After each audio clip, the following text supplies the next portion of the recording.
Greetings, market rebels. Welcome to this week's macro measure combined with our sector situation video. And let's get right into it. Oops, I skipped over things. It is, let's see, Friday, August 29th, 2025. The bell just rang a minute or two ago. I'm Wayne. We're going to get right into it. Here's the Trustee Market Rebellion disclaimer. Trustee Market Rebellion, intellectual property rights notice. Here is last week's slide with just a few highlights. Going to say at this point, put this video on 3x to keep up with it because there's so much stuff. I'm going to try to back end everything where we don't really get bogged down into all the nitty gritty unless you're really in need of some sleep. I'll save that till the end. I'm going to skip through a lot of things and then we'll just wrap up with that. But wanted to talk about last week, which we went with full steam ahead with a question mark. That was our slide title. Everything looks so good, but we had a little trepidation. I guess that would be one way to put it. We said that probably right things could go, but we need to get beyond the NVDA EPS. That would probably provide some buoyancy sort of thwarting the seasonality. Maybe Apple event does too.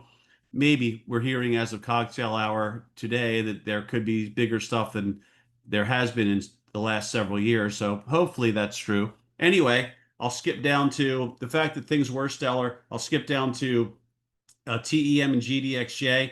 These were two I wanted to keep an eye on. I was in both of them. I made an adjustment in TEM, fortunately, but GDXJ, I also made an adjustment. That kept going. TEM with the NVIDIA sort of turnaround, the NVIDIA news, I guess, about the Alibaba developments and other factors.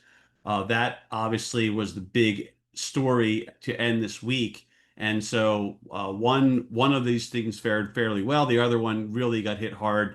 And TEM, the kind of stock that it is, I think that is sort of a risk on type stock, and risk on took a beating at the end of this week. And actually, that's why I think this is such an interesting week here, especially given that this is the final week of August, which is often a very tedious affair. But this is an incredibly interesting juncture, if you ask me. A lot of those good things we highlighted as hits of note. We had a couple good things happen in Riot, but some of the big ETF type crypto ETFs, no go, not even like I don't even think they tried to trigger. It was very disappointing. Kind of another sign of risk off.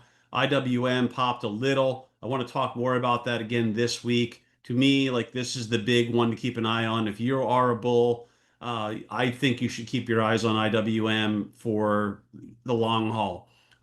If you're a bull and you turn out to be essentially justified in being so, I think there's a ton of potential there in the charts. Anyway, the VIX hits of note we talked about last week.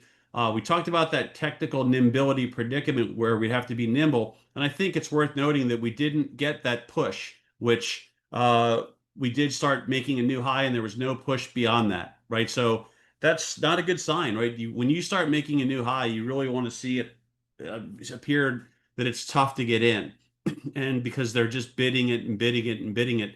And that wasn't the case this week. Now, I always have to say when we're near a holiday, and especially a week like this one, that you don't want to read too much into it, but frankly, you have to. I mean, you have to read something into it, I think. And this really was a nearly right knock the stuffing out of the market type of a week where a lot of the good stuff that was really just sitting there on the table, essentially waiting to be realized, did not come to fruition, quite simply.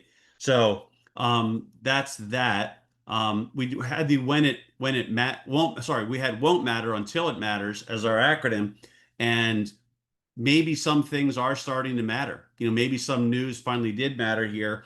I am not an NVIDIA or semis expert, but I can say that it does seem as if that news and the fact that the EPS were out of the way, that was a real non-event effectively right on the post EPS day. A lot of, I'm sure, long premium players were not happy with the results, but today was a completely different story. The seasonality, I'm highlighting that again, not good. right? That's the time of the year we're coming into. And I would just say these reminders are still good. So that's the wrap on that. On this stuff here, our new slide for the week, which should be right there. Hold on a second. I might have overclicked. Oh, 1 second, folks. There's that. I'm not getting the click through here. What's wrong here? Uh-oh. Is it showing here? Well, if I'm recording, I hope I am recording here. I'm not sure why the share is not happening here. It seems like we're having trouble on that, which I don't understand exactly why. Share. Uh, okay. Someone's got to help me out and tell me why that's happening suddenly.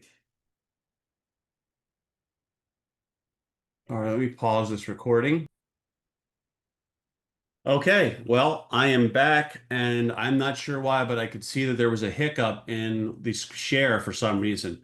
But this is this week's slide. It's somewhat like last week's slide where I'm going with not um, okay. Not so fast slick, right? As our title. And I've got some things highlighted here, but I think what I'm going to try to do is just switch to the charts and then start talking about these things, hopefully, as we go along, because there's so many of them. And part of what I'm going to do at the end, at least I plan to, is a tabs check. We haven't done a tabs check in a very long time, uh, relative to how we once did. They were at one point, a very regular part of what we did, just to try to share maybe some of the under the radar risks or underappreciated risks that were lurking out there to help maintain discipline and not be caught off guard. That's the whole idea. But I would call this like point and counterpoint because I really see so much potential in these charts, but I do really think there's a lot of risks that are percolating out there. So on that note, I'm just going to leave this up here, and you can always pause the video, take a snapshot, leave it to the side, but I'm going to try to work through all this stuff. This is a great example. This week is a great example, really, of why I wish I had more time and resources to try to do this. Trust me, it's not because I really want to hear myself talk. It's really a lot more about um, there's so much out there, and I think it's just not covered by the any one source, and certainly not covered by business television, which has become a lot more about entertainment over the last, let's say, 15, maybe 20 years than it was initially, and all the other stuff that goes on with the Mockingbird media. But regardless of that, there's a lot of important things that developments out there that some people cover and some places cover, and it would be great to sort of bring the really critical ones to into view for folks that don't have the time to do it. That's really what I see. But maybe that isn't as interesting. Maybe they've got it right for all I know. When I say they, I mean the networks. Anyway, with respect to this, this just happened to be up here. There's supposed to be a chart here, but it's worth noting that this particular idea is one of the sort of counterpoint things I'm getting at, because we see this type of ONDS, right? That, let's see what it did. I think it had a good pop over 6, right? And uh, this thing had a really nice pop from when the UOA hit, and that's the interesting thing. Like, like you're not thinking of. We have had so many of these lower dollar names sort of go into a frenzy mode, right? Some of them are related to short covering, things like that, which is a big part of that game. And that game really works when the market's running and when there's a lot of liquidity and everyone's chasing things. And a lot of these things really have worked lately, where they really put strong pops together. But that's usually indicative, obviously, of a risk-on market. And yet, that's the other. So I'm glad we landed on that. But that's the other thing that I find really interesting right now is that we took a really serious turn potentially into onto the outskirts, right? Or you would almost say the front doorstep of risk off. You're getting really close, right? Because you've got this special case of this stock, which has been the big dog, so to speak, in this market. And you have this really post EPS roughness, right? Where they try to put a rally together, it fails. I think I remind us every time, or at least try to remind people, especially that are new, that rally attempts fail in reverse, right? You've got to be really careful about that because this is why the discipline of getting out is such a critical thing. It's not that you shouldn't take losses. That's a part of the game, But what I'm getting at is you got to take them early, right? And because otherwise they can really punish people, especially in widely followed stocks, right? Stocks that are widely participated in, and this is certainly one of them, one of the biggest ones right now. So this really has been setting the tone. So now you've got this sort of double top situation and this really rough candle where you fell below all the critical short-term SMAs, the 10, the 15, and the 20 are now all to the north. You've got the 50 here, but notice the spread between the 50 and 100, right? Which is really, right, that's not a gap. This is a gap over here. But the point is, right, there's a lot of downside there. There's a lot of air in there because the stock didn't really spend a lot of time going up. So you're kind of coming into like an air pocket if you decline below that 50. So you're getting close to that gut check time, I think, which I noted on the slide where let me try to bring why that's doing that. I don't know. But this is the SMH, and you've kind of got this sort of almost like a triple top, not quite, but you've kind of, some people are going to see like a little mini head and shoulders in there. But look, the 50's right there. You're below the short-term SMAs again. Yes, there is a lower end of that range that's down about, let's say 3%, roughly speaking from here. So that could also provide support down there where it's bottomed and bounced a few times. But beyond that, right, it starts getting ugly, ugly, ugly. The same 50 to 100 gap is in there. And this is really for me, and a lot of folks see me pull this up so frequently, but this to me is the critical part. It's been this way, that way for a long time. It's not always there, but I think in the last few years with NVIDIA, it's really become really an acute situation, right? Where you've really got to look at that and you've got to really keep your eye on what these are doing because of the tone setting that goes on. But those are looking concerning, right? Those are both looking concerning. Obviously, they're very related to each other. And so, with that in mind, right, a lot of those bigger name stocks could falter. And if they do, right, that could be the risk off or rotation, right? Where suddenly it's like, okay, why is there a problem here in this market? Well, geez, this is part of what I'm talking about in what I wrote up this week. I mean, I think Jeff Garbaz had said, I don't want to misquote Jeff, but we talked about it during cocktail hour today, and he made the point that this rally is one of the all-time sort of most powerful, quickest rallies to gain this much, maybe in history, right? So this type of rally now, not in SMH, but in the equity indices. So that's really a statement, right? That given the types of ramps we've seen over the years. So after this kind of a thing, right? I always try to keep in mind that when there's been a kind of like a weak phase, that we should see at least some sort of recovery phase, or when there's been a really strong phase, we should see some sort of a pullback or corrective phase.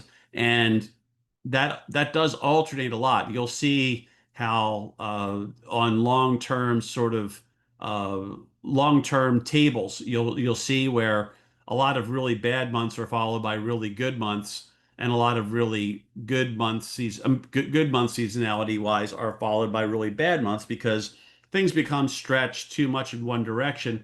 And so there's a natural sort of corrective action that follows. It's not always, but over the course of time, these things tend to bear out that way.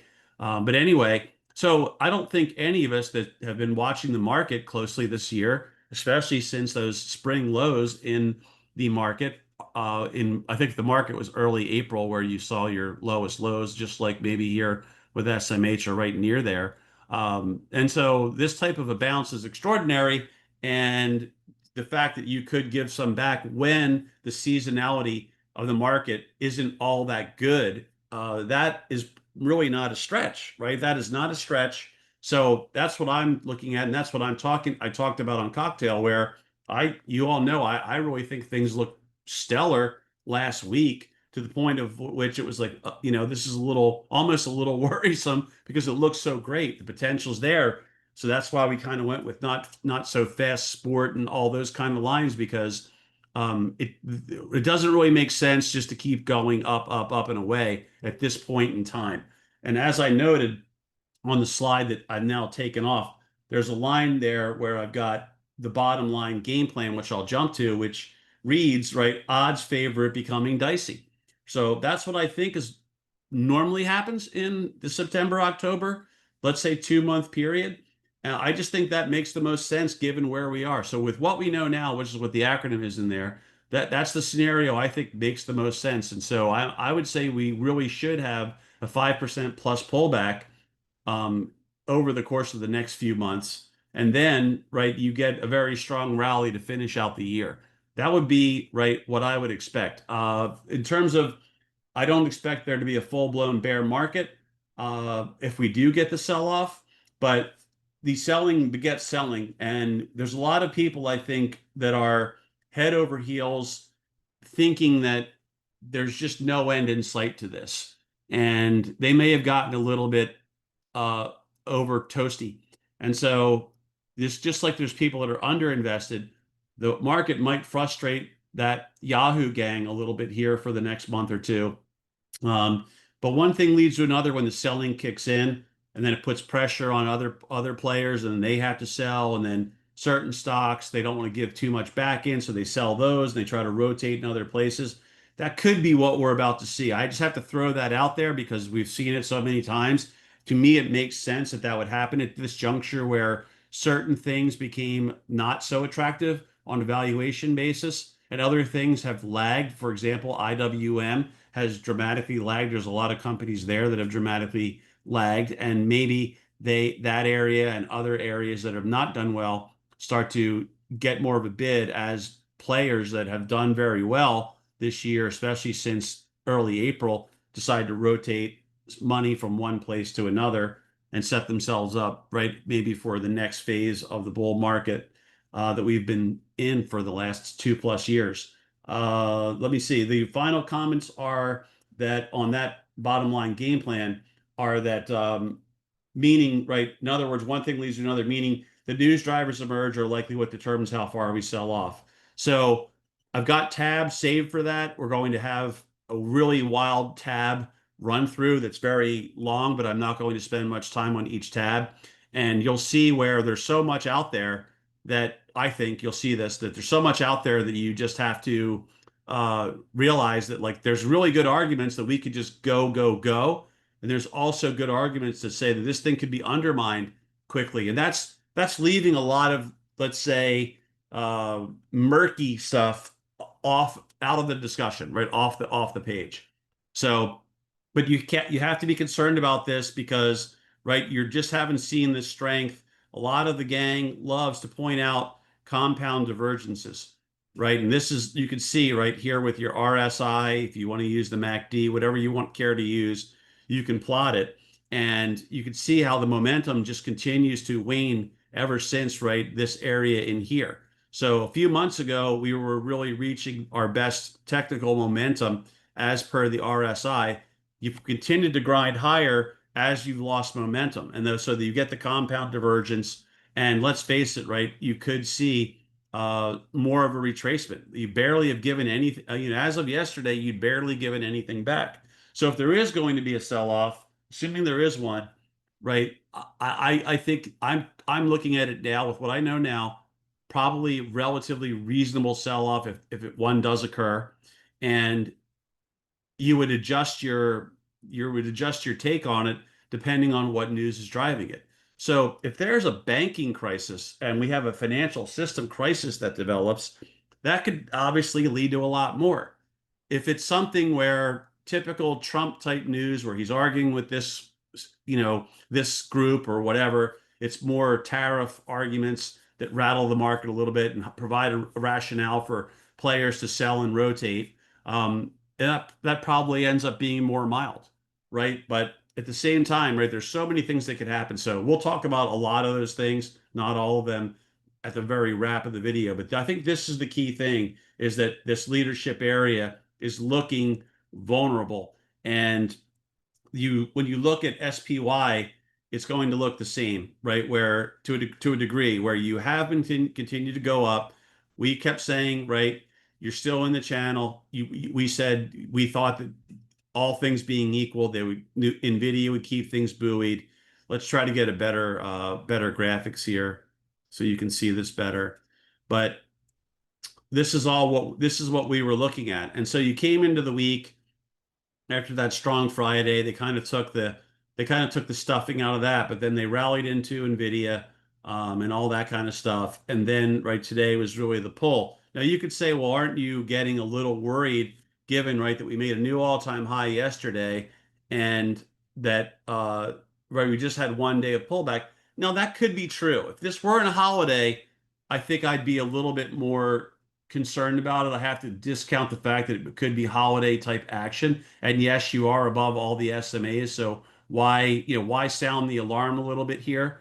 And I think it's just because we didn't even really get to the halfway point we break out to a new all-time high. There's no halfway point of the channel reached. So you fail to get there and you immediately go into sell mode. And it's really what I covered so far, which is the leadership area is the problem now. It's really close to becoming a much bigger technical problem for the market. And so to me, that's the sign, that's the problem, right? The leadership is maybe going to get rocked. Now that's part of the problem, I should say. The Qs, notice, right? Everyone knows how big tech is. Look at the Qs here with this potential lower high in here, not far from right where we think there's support. And if this thing starts breaking below the 50, which is at let's call it 562-ish, which is it's less than 2% away. So again, there's a big sort of chasm between the 50 and 100 there in white. There's gaps back here. You can find gaps in this rally, that's for sure. And I don't care about them after 4 or 5 days have gone by.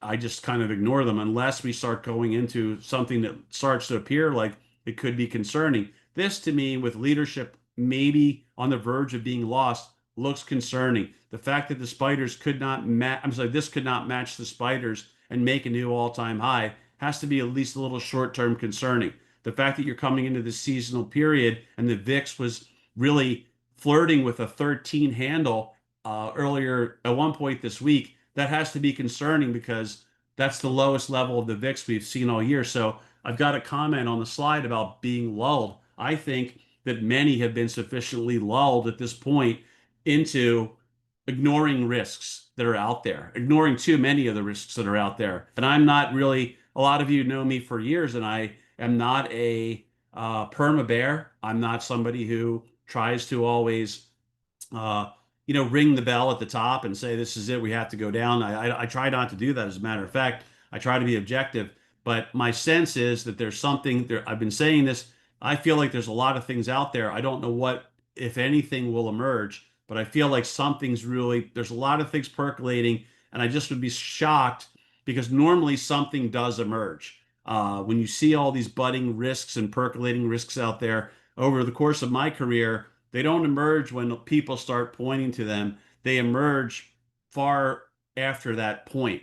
And we are far after that point in many cases. So that to me means we've been on marching our way towards where something percolates to the surface, and that becomes an issue that the market sells off on. And I think when you start having this kind of failure to fire, right, with this big NVIDIA thing, and now this development today, and there's other people saying that this is that NVIDIA's they're not as far ahead of the game the way that the consensus has it, that China is actually not far behind. In fact, may be ahead. I've seen some things like that. Can't really say if that's accurate. Really don't know. I'm just saying though that if people start getting shook and everyone pretty much owns that stock, which so many do, it's a bad thing for the market because it has been such a focal point and such a leadership name. But this is the start of an issue. The diamonds too. Remember, the diamonds were all looking really good.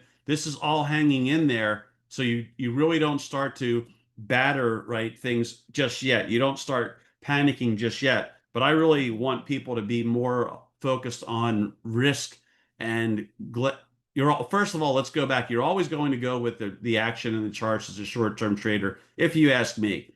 That's what I do. That's what I would do.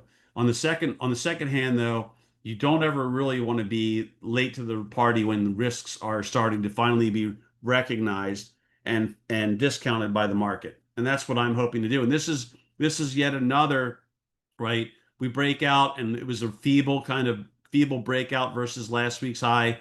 Nothing really special. I thought there was going to be a little bit more zip to it. That's why we had it as a name this week. We only got to our second target level in Rebel Pit Pro. I thought there was going to be a little bit more of a pop here, maybe at least towards like just shy of 240, but we didn't get there. You can see we only got to 237-ish at best. So kind of a weak breakout and without a follow through even here, which has been acting really, I think, pretty well to very well overall. So that's your four indices, just because we like to look at those. But I want to really focus on the megas, right? And I'm going to go through each one. So here's the Apple chart. We'll do it in order. And let me get us less space and more price action. I don't know why it does this to me, where it just keeps randomly changing my bars to the right, but it does that to me a lot. And it's still giving me way too many bars to the right. Okay, let me try another one and come back to this. All right. I don't know why it's doing this. Let me try to do more like 9 months. Okay, that'll be better. So we'll go back to Amazon. I'm sorry, Apple from Amazon. So we talked about this getting through that resistance line a while ago and thought it could be a big deal. And it still very well may be, and it's above all the SMAs. So, what's the problem? But it does have that event coming up. But this is obviously right. This thing has stalled out a little bit. You can see the momentum down here has stalled before you got to this high. So at the snapshot in time we're at now, right, you've got this potentially slightly lower high in place, and you're beyond Bollinger Bands that have widened a little bit. So again, this doesn't look atrocious compared to a lot of the other ones that look more vulnerable, but really, I would say that is not an ideal look where it's a great bullish juncture. Now, obviously, news could emerge at any time, but to me, the juncture just doesn't look great at the moment. The Amazon situation, we've been talking about this one too. It's powered, but it too kind of has a lower high, and it's risking, right, leaving that lower high in place for a little bit of time here. That's the second lower high that it's made, and that you could have a little more weakness down to the 50 and 20 on that one, right? So that is not an ideal sort of look at the moment. Doesn't mean it's over, but it's just not ideal, right? Google, I think it could end up becoming a victim of its own success, because at some point, if this market does sell off, they're going to come around for that with it being as high as it is. It'll probably be one of the last to fall, absent a news story, but eventually they get around to all of them. But this one obviously looks really good. The problem there is just overboughtness, right? I think in the short run, it's a little bit overbought. Not extremely overbought, but a little overbought. So it might make it tough for that stock to continue to power if the market itself starts getting weighed down because of the fact that it already had put such a nice move together. Now here's Meta, and this has been right a stellar performer, but you can see the 50 there in gold is right near the same low levels that we saw it hold at. I mean, you're already revisiting the 50 a week later after trying to put a bounce together, but the bounce was relatively feeble by Meta standards, and it got entangled within the declining short-term SMAs. That's not normally a good sign. So you might have this revisit, much like you did here, where it couldn't get through, and then they held it, and then they popped it. But remember, this was on earnings, right? So it had a driver for that. What's going to drive it now? Could be lurking. There could be lurking news for all we know. But really, to me, right, this looks a little concerning to say the least. There's a gap here it could fill, another large gap between the 50 and 100 as well. So to me, it almost looks like they're done with this for now. Like it's almost like they're looking beyond it, saying, okay, we had a great run. It got overvalued. I don't like the valuation here. I'm going to let this thing drop. I'll rotate and put my money somewhere else. So that's sort of an issue there with such a big stock looking that way, which leads us to the next one that looks that way, which is Microsoft. And it doesn't look stellar either at the moment. right? We had some paper in here. I got ready for this. It looked like it was going to try. It didn't. It did put a little attempt together, but that was relatively feeble, and it just wasn't able to break out and get above our trigger level and hold there. So that is right at the 50 and struggling. And so it wouldn't take much, right, for this thing to be right back down 1% ish from where it is now, right back down, really putting pressure on this low. And below 500 obviously opens the door towards more downside quite easily. And there's the 100 way down there. You're talking about $30. You're talking about 6%, 7% from where you are right now. So with the way that these SMAs, remember, I don't really like to use these myself, but it's so much easier to explain things with these SMAs than it is other things. It's way less time consuming. Anyway, and it's easy for newer folks to grasp, and it's very clear visually. Anyway, you can see that those SMAs are now threatening to roll over. And so when they cross below the 50, much like when it crossed here, there's better signals in my book, but still, that matters to a lot of people. And you could get, right, you could get some downside. And obviously, we're looking at a massive gap. So massive gaps were left here. We don't care about, like I say, I personally don't care about them until you start heading back towards them. I wouldn't care about that until it started getting back at least to the 100 day. Then I'd say, depending on what's driving the market down, I'd say, damn, this thing has a shot at maybe flirting with gap closure. But we're way away from even thinking of anything like that at the moment. Then we have, let's see, we have NVDA, right? Now, this one, obviously, we looked at, but we'll revisit it after the discussion we've had to this point, and you can see that this is nearing the lows. The lowest low is here. It's nearing the lows that it had on last week, and well, I should say last Friday, and that's really close to the 50. And so just a little bit more weakness here, a disappointing sort of post earnings performance here, failed breakout, reversal, lower high like we talked about. Boom, this is not looking good. The kind of run that it had was extraordinary. So is it unreasonable to say that maybe there should be a little bit more of a retracement than we've seen so far? Remember, the stock went from, what was it? Let's see, we were all the way down here in late March, early April. So in early April, you bottomed at 86 and the stock tacks on nearly $100. I mean, you more than double in just a few months. So is it out of the question there could be a little more retracement, especially if people are shifting their funds in different directions? Just something to think about. NFLX, right? This one as well, not really performing. And right, this is threatening to lose. I would put a support line there. In fact, I will just do one, Phil, for illustrative purposes. Some people like to say it that way. Some people like to say illustrative purposes. Anyway, there you go. There's a line that you can work with. It's basically the 20-day SMA, today's low. That opens up the door towards a little more weakness at the 100. Then you lose the 100 and you're starting to look for price action, former price levels where they provided support. Probably 1150-ish becomes that, but below 1180 begets 1150. Below Friday's low puts you at risk of 1180.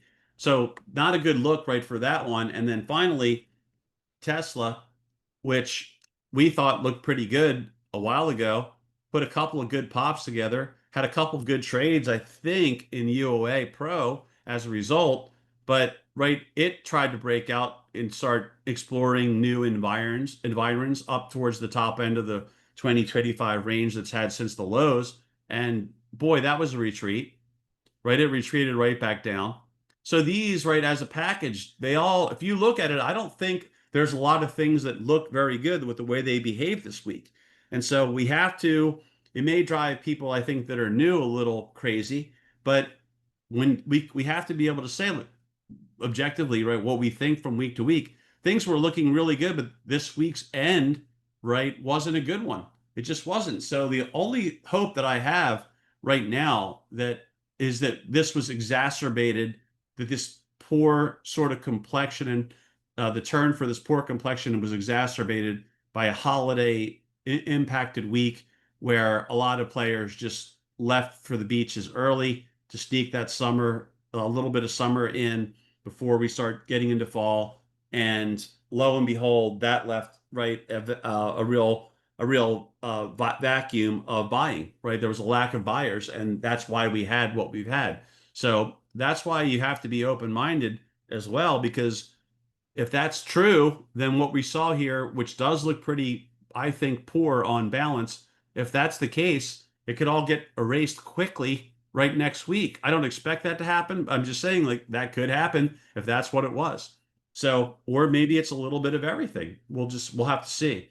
So there's just some of the big points about where we are, and so on and so forth. What I think I'll do to cover this is, well, we'll come back to that now that I think of it. So what I wanted to do, I've got this indicator that I turned on and modified down here.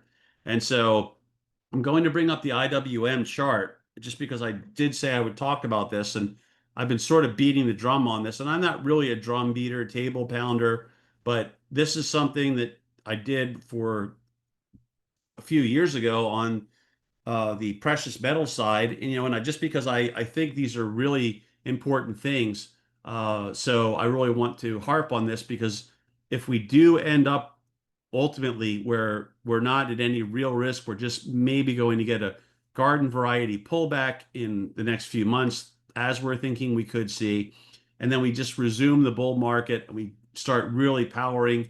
What I think you need to do at least is take a glance at IWM, because ever since here, this is really a chart that you could see 8-8, right? So this month has been a real, I don't know, I didn't look at this really, but I wanted to see it because I turned so many indicators off to try to keep it less crazy on these charts so all of you could see what's going on. But this is this is to me is a big deal because you are really seeing a turn here. You could see how this line, the green and red line is what we're looking at. The other ones are moving averages. So this blue line is a short-term moving average versus the longer-term moving average. But they're basically both moving averages of the green line and red line. The green line is green when the value is increasing, and it turns red when the value is decreasing. So, but it's still all the same price data, and all it is a ratio of IWM to SPY. And so you can really see that this double bottom really marked a turning point, and you can see how we worked strongly above these SMAs that are now really upsloping strongly, and you're hitting high levels that you haven't hit right since earlier in the year. But even when you did it then, you were in the midst of a really sort of ferocious downtrend. And so what I'm getting at here is that IWM is really has really underperformed the SPY.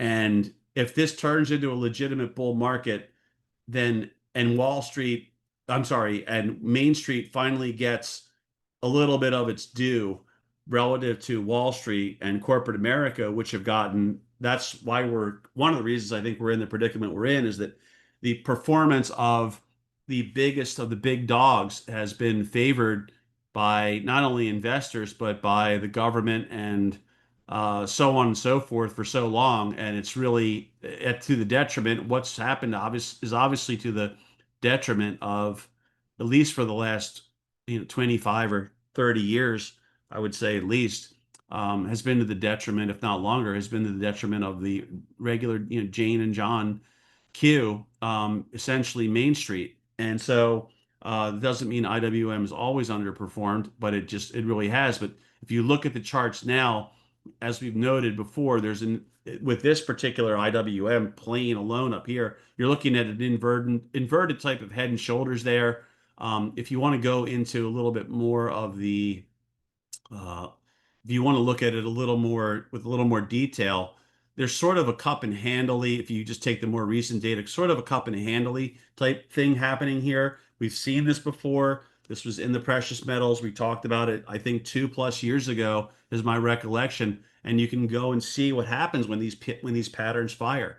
So just kind of tuck this away. It might not be time. We talked about it last week. You really have to get through 245 in the IWM to really finally break out. That's your level that you're looking at. But if this starts to go beyond there, that's going to go a long way towards convincing me that we're really on the brink of maybe a really legitimate bull market that really starts to do things that many of these bull markets of the last 15 years have not done, which is really to help lift the smaller companies relative to the bigger companies.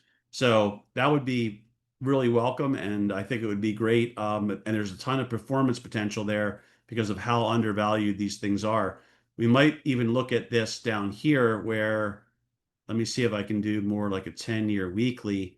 And then if I do 10-year weekly, we'll try to crunch it up a little bit to see, right? This is the last 10 years of the ratio of IWM to SPY. So you can see, right, how this is underperformed for the last 15, I'm sorry, the last 10 years.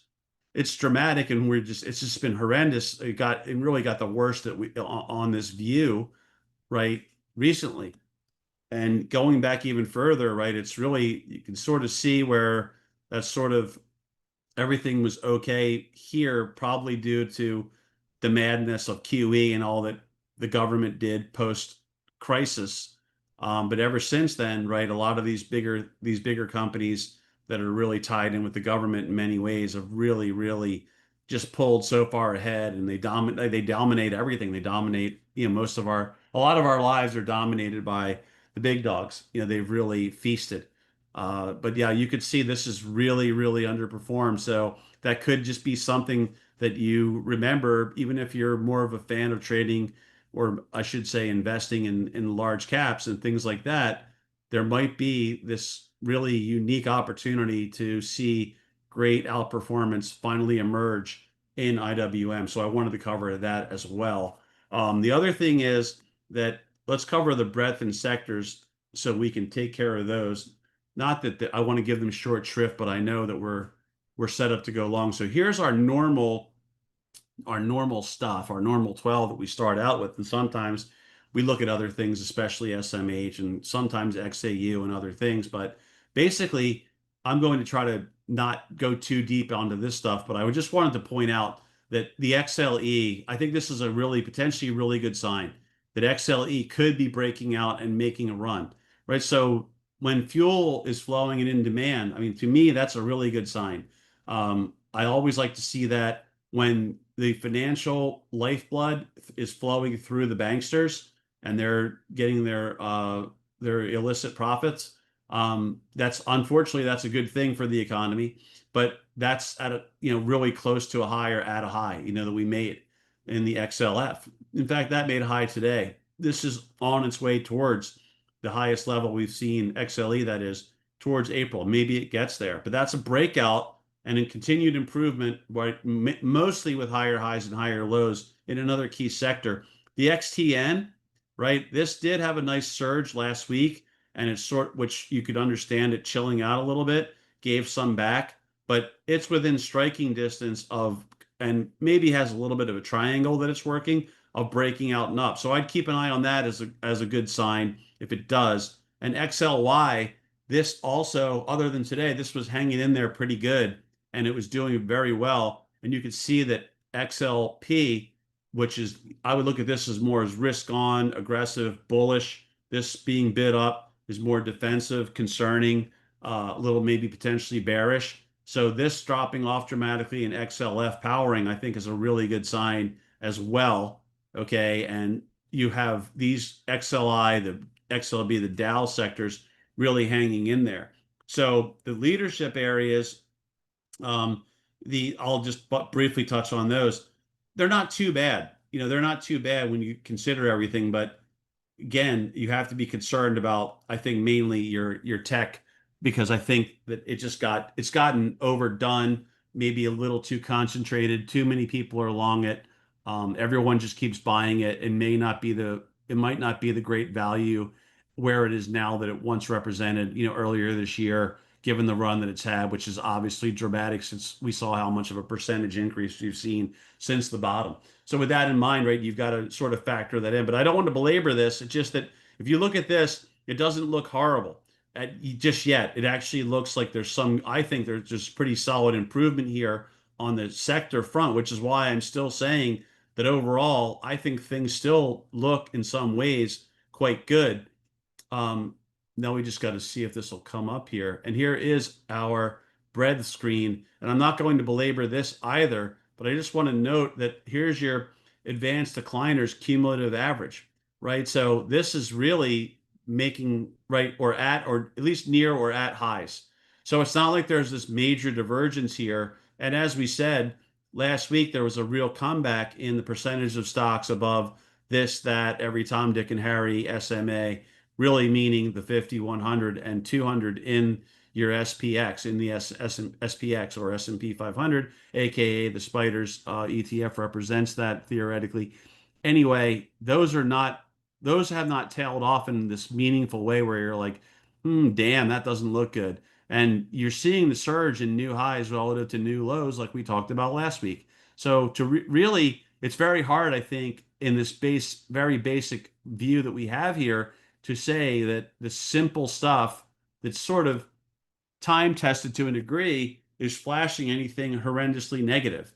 It really isn't. Now, just remember, this does not apply. They will not change when I change the view here to the SPY, but they're all independent of that. But that's the whole point. There's really nothing that looks bad right then and there about this.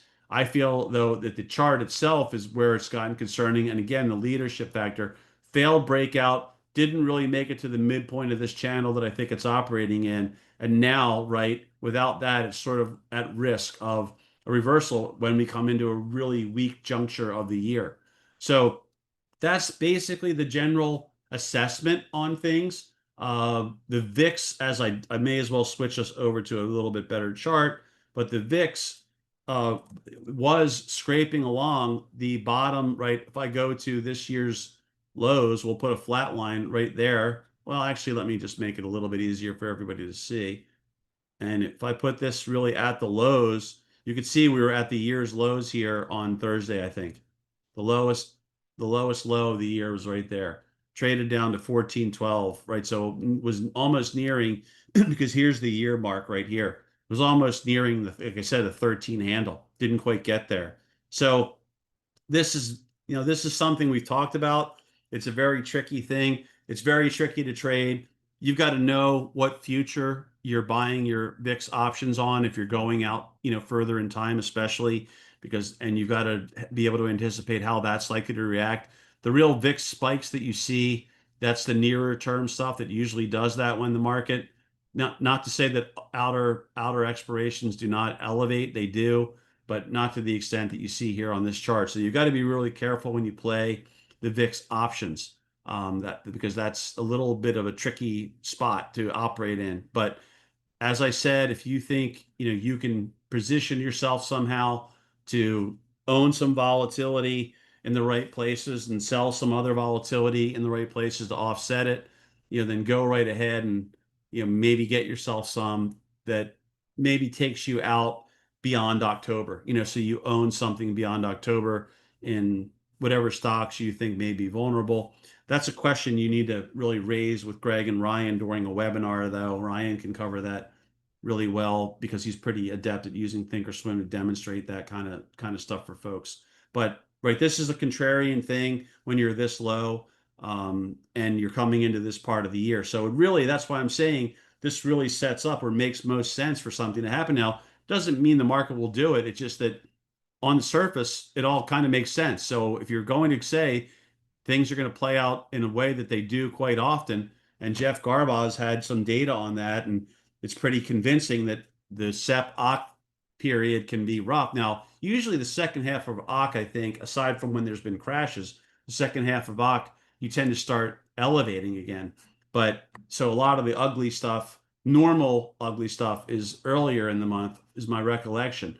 But that doesn't account for the crashes. I think the crashes have been after the 15th of the month.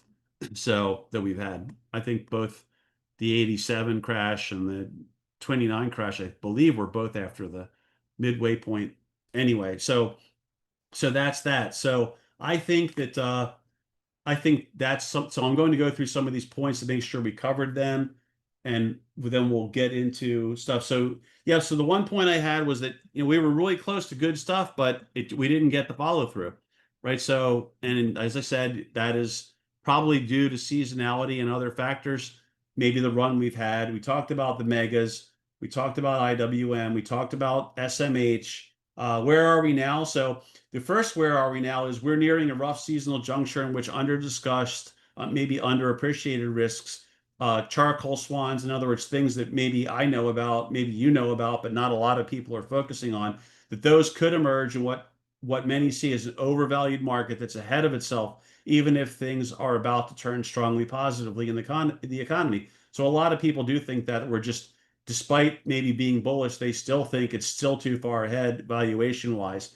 My argument, counterpoint part of that I've mentioned, and I'm no expert on this, but I just feel as though corporate America, they've really mastered the art of manipulating everything. And some of it's legitimate, and I think some of it isn't, but they, of course, always push it to the edge and try to serve up to Wall Street investors and the financial media what they want to hear, what the whole system is essentially set up to deliver. And so they're very good at that.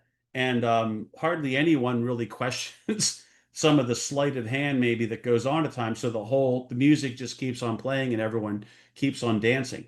So to me, that's a really tough battle to fight that if you're going to fight that. But I think that the AI thing, as I said, I was a skeptic that it would do anything 2+ years ago. That hey, suddenly we're going to all be super hyper efficient relative to where we were because of AI. But as I said, at some point that stuff starts becoming real. And to me, it almost seems like there's been enough time that's passed that some of that at least could be coming real. And of course, if they're able to, unfortunately, eliminate a lot of good jobs from the payroll and you supplant that, or essentially swap AI out for that, or something that they at least call AI. I don't know if it really is, but you get the idea. Then that could really be a bottom line booster, right? For real. And so that's why like I don't want to get involved. I don't want to get on the wrong side of that if if the charts are telling me not to, because that could be something that could really, I think, surprise the market, surprise bears where they're just not appreciating how this is being utilized by corporate America. Now, that could be complete, right, off the beaten path, off the mark speculation by me. I can't say that I know that to be true. I'm just throwing that out there as a possibility that could surprise people, that would keep these valuations going and maybe even torture shorts even more. Anyway, most seem to have been sufficiently lulled at this point, and we're overdue for a pullback. QP EPS season is essentially over. I still see the underinvested corporate magic AI implementation I just talked about and other factors as possible drivers of an end of year melt up. So to me, that is the odds-on scenario with what I know right now.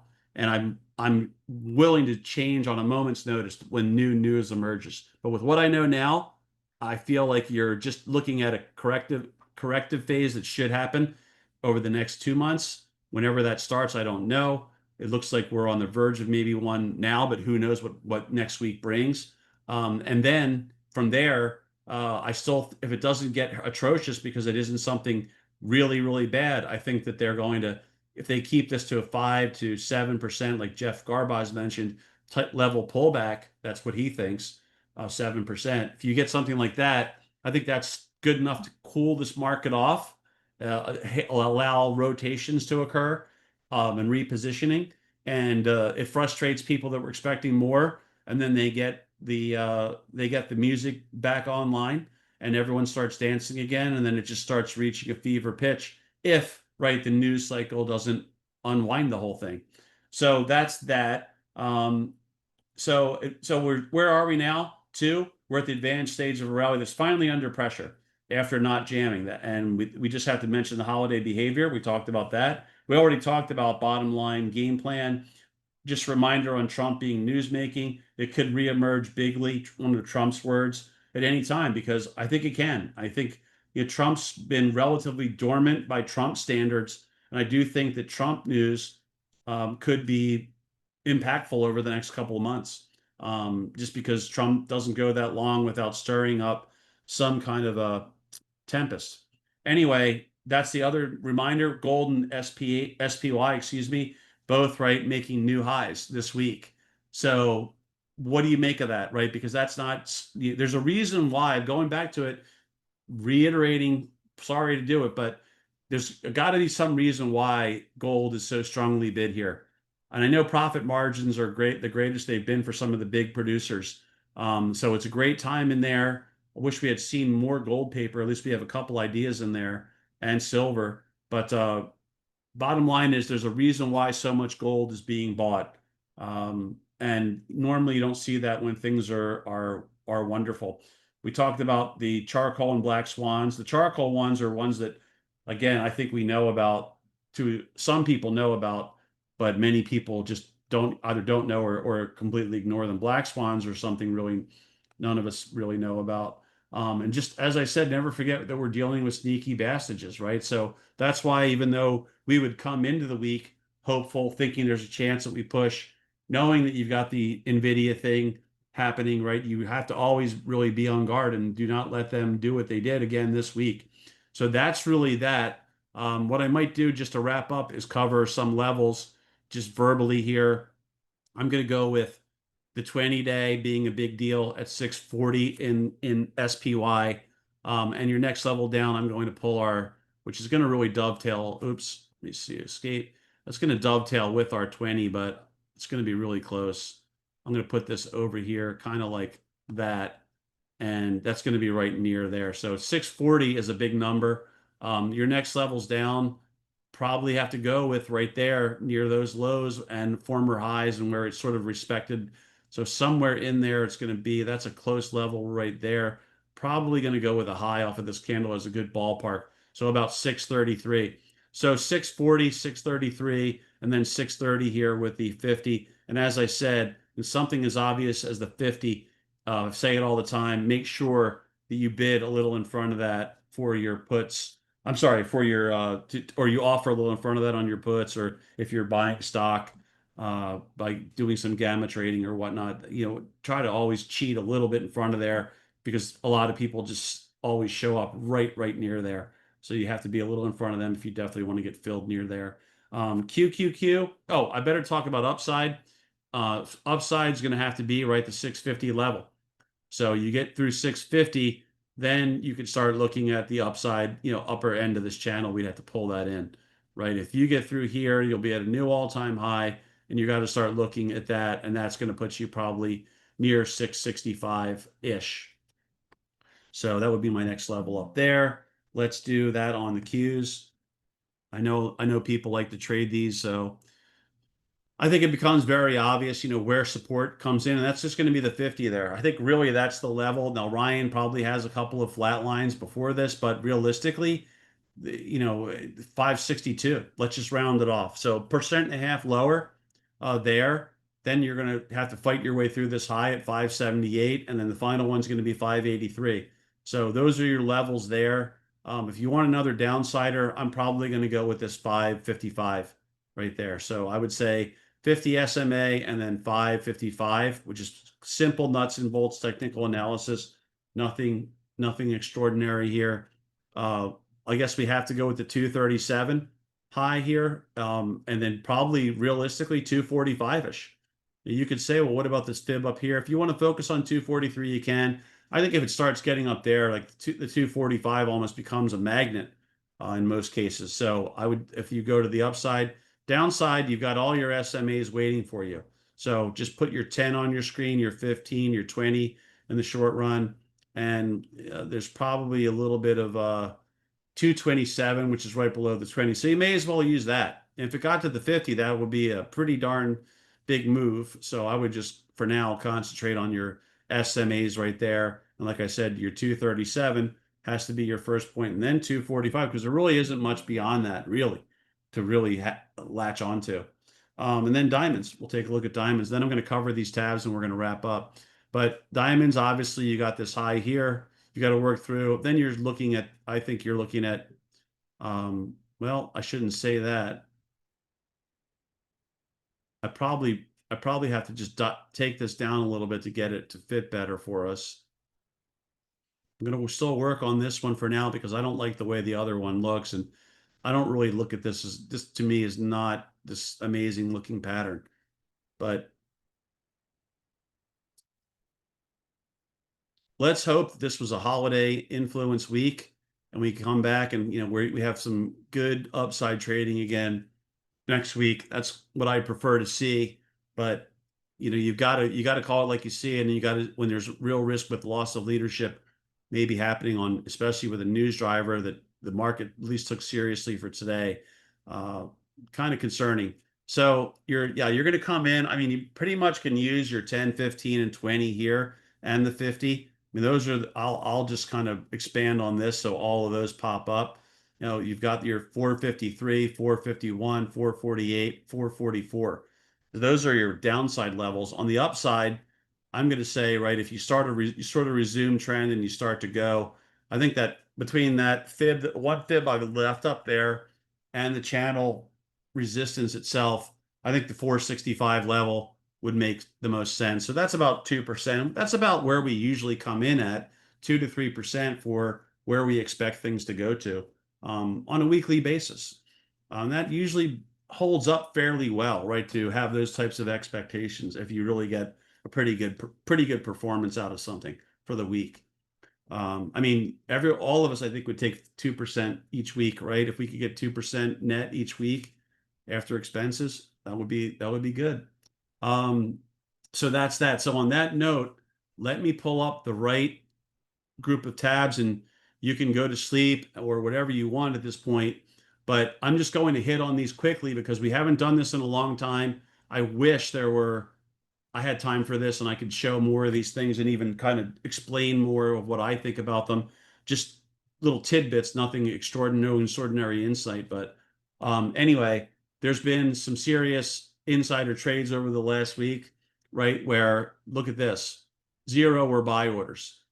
So this is right. That sort of tells you, right, when you get all these piling up at one time, what a lot of the insiders are thinking at the moment, right? I'm not a big insider person in terms of like, oh, that means I immediately rush out and do something, but not what you want to see. Now, there's also another tab in here that relates to Palantir, which has been another sort of darling, and the insiders are selling that. This is also interesting that this is Tom McClellan. The last three extreme lows for this ratio marked big tops for the stock market. The one in 93, this one here, only led to a minor pause, but the other ones were pretty significant. And here we are right here. So here's where the XLV, or AKA the health sector, right, how that's doing, divided by the real prescription drug price index. So you might say, well, this is obscure, and it kind of is, but it's an interesting thing where this has been, whenever this gets priced this way, that's been problematic for the market. And so this is coming from Jim Paulson, and I'm pretty sure that he's not really, if that's who I think it is, and I'm pretty sure I'm right, unless I'm thinking of John Paulson. So I don't want to say anything now. I'm just going to back off because I might have the names mixed up. But anyway, that is obviously just a little tidbit that's interesting. Here we have this interesting situation where if this is true, again, I don't know if these things are, I haven't had time to verify these things, but if you have this is what's going on, 50% tariffs being ratcheted up to lower tier, right, shipments. So 25 countries have halted shipping to the US. Japan's bond market just flashed its weakest signal in 16 years.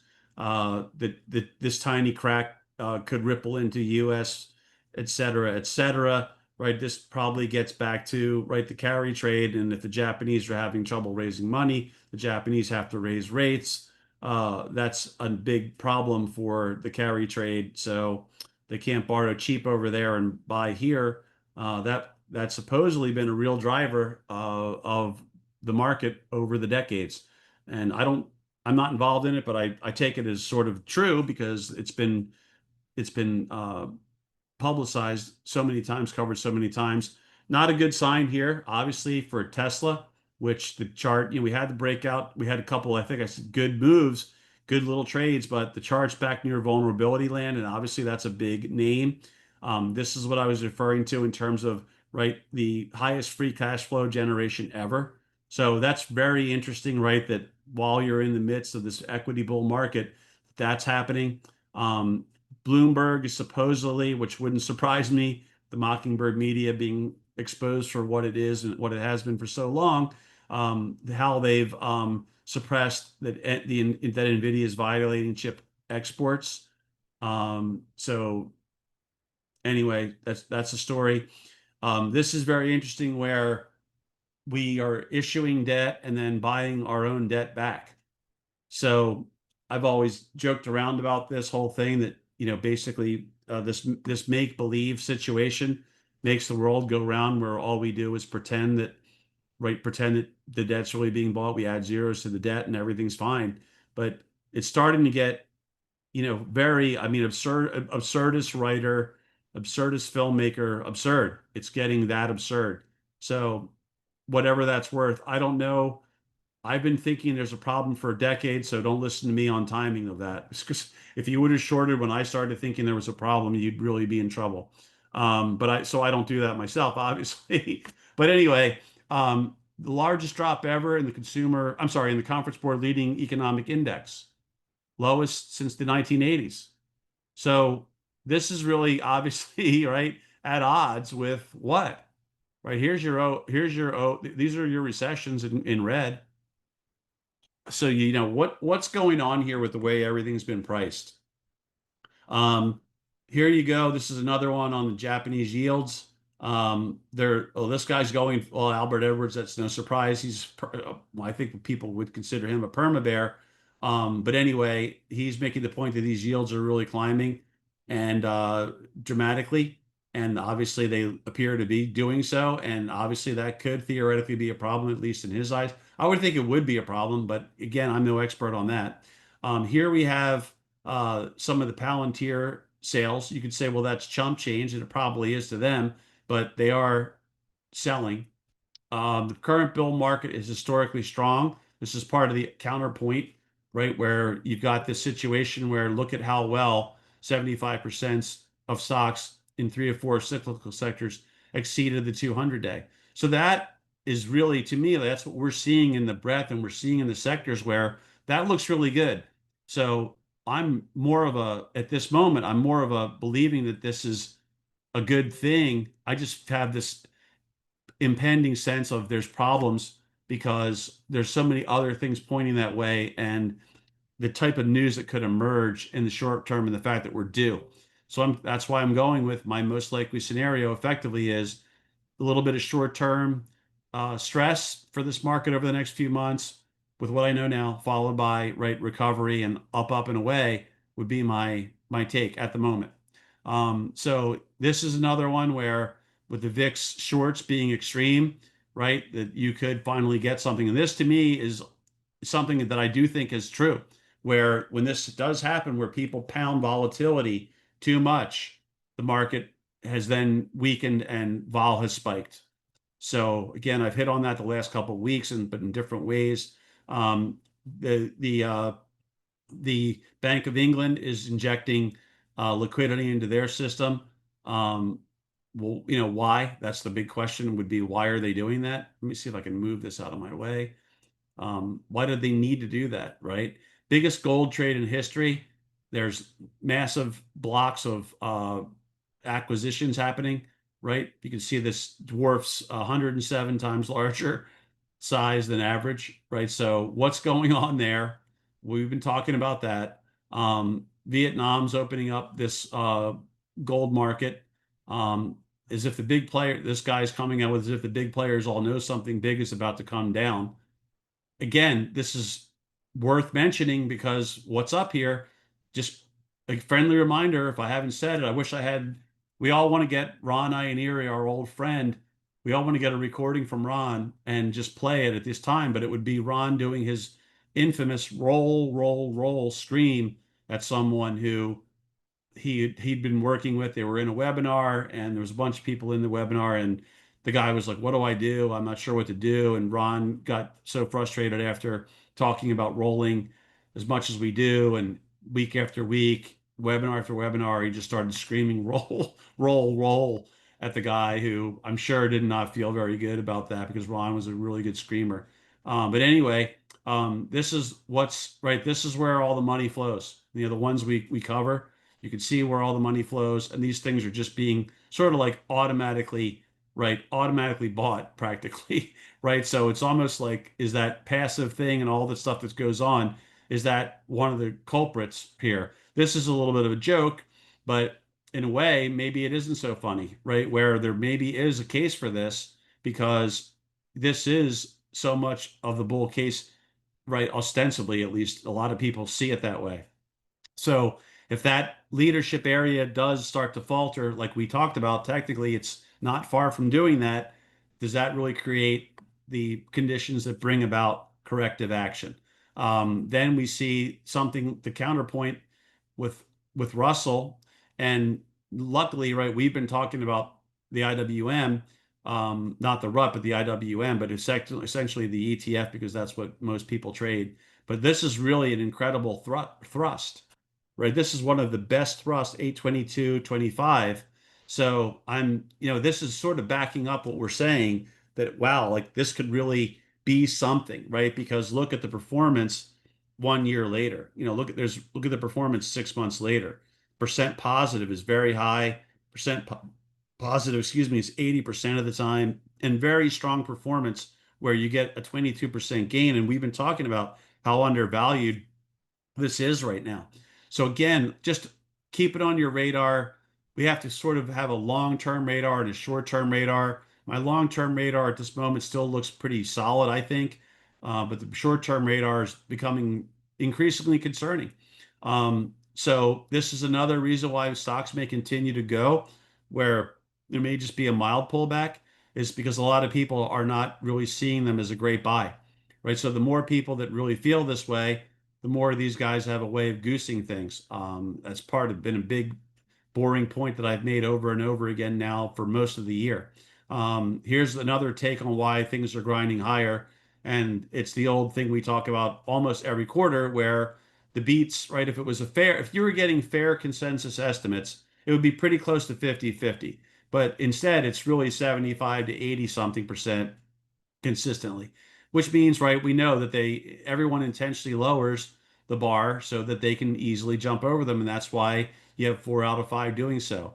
But right, remember, I mean, the truth of the matter is that they lowered forecasts for GDP and for EPS and then declared it all a beat. But this is common. It happens almost every year in my mind. I can't say that to be true. I'm kind of saying that facetiously, but it just seems like it happens all the time.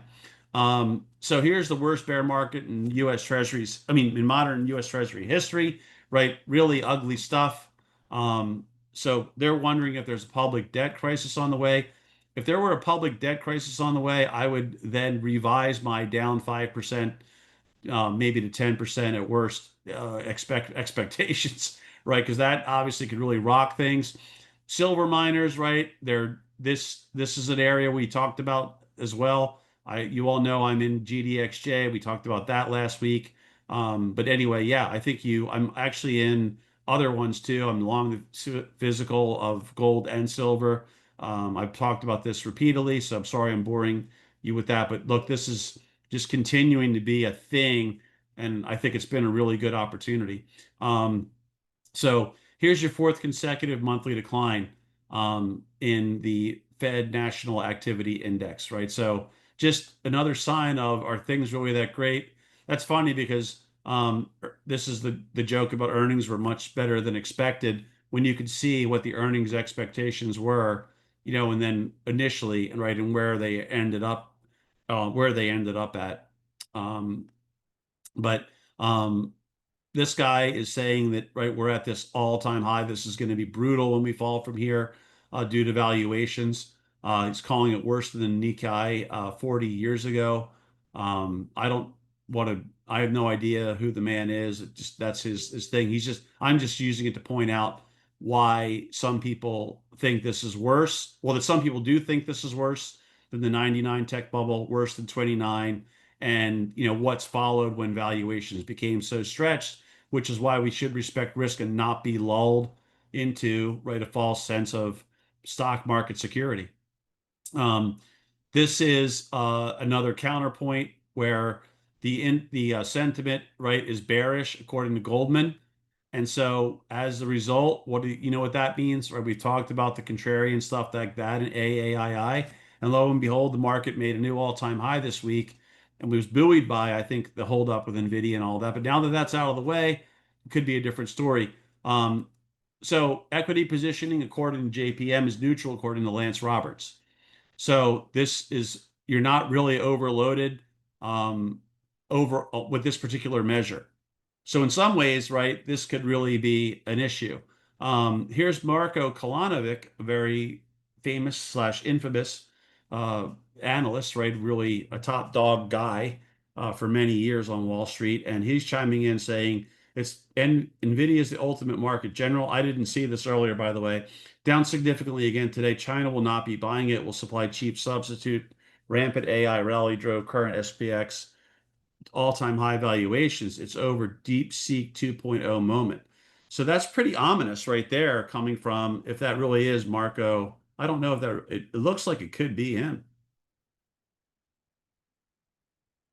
Yeah, so that's the real Marco Kolanovic, it looks like, and I would listen to him a lot more about the fundamental side than I would myself. But whatever for whatever that's worth. But yeah, I mean, what we're seeing here, I'm maybe a little bit over my skis in terms of being a little more worried and cautious than I maybe should be, maybe.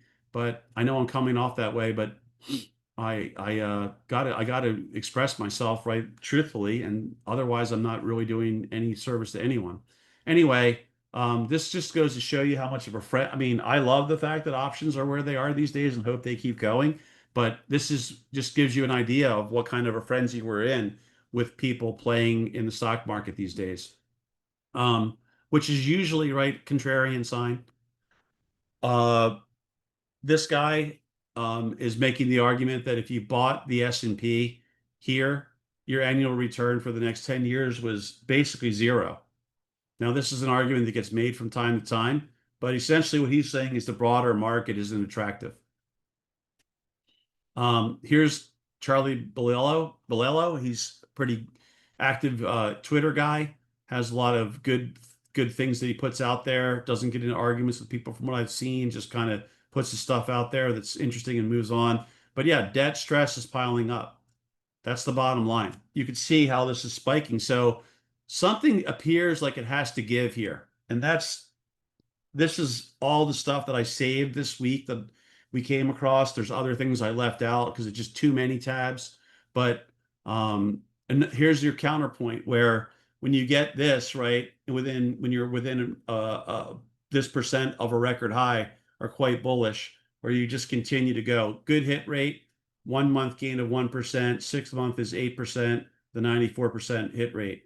So once again, that has to do with the number, right, with greater than 80% of the NYSE with advancing issues. And this is just continues to be reflected in the very quick market breadth check, the sector check we do, and the major index ETF prices, aside from really IWM. So that's why objectively we keep coming back saying you got to keep going with it. You got to keep going with it. You got to keep going with it. But I hope that this tab thing that hopefully some people have at least stayed awake for, and hopefully you're listening to it 3x or more. I hope you can see why there's some stuff out there. You've got the carry trade, you've got maybe a U.S. debt crisis, you've got all these things that could percolate and it come to the surface. You've got the precious metals behaving the way that they are. There's a lot of players short that. There's a lot of players that could really get blown up on that, which could have ramifications throughout the financial system and then of course the market. Same thing with the short volatility players. You've got the obsessive short-term traders that are piled in here, which is a contrarian situation. You've got the seasonality that's not ideal coming up. You've got a market that really could use a breather. And you've got the whole Trump factor where anything and maybe everything could emerge anytime with a guy like this relative to a relatively sleepy administration, right? Which is not a Trump administration. So there's a lot of things out there, and you don't know what's happening next. And so this all comes back to what I would do, which is I would realize you're always dealing with these sneaky bastages, and just be very disciplined. Do the right disciplined things now, and if you just keep on winning as a bull, and you're disciplined and maybe not too far over your skis, you're still going to be happy. If you don't get caught though in a major pullback and maybe even better benefit from one because you are psychologically prepared that maybe we could have one, then you're ahead of the game versus most people and by far. But I would just be real tight with things. The more, if they do continue to get more extended, just stay tight with them.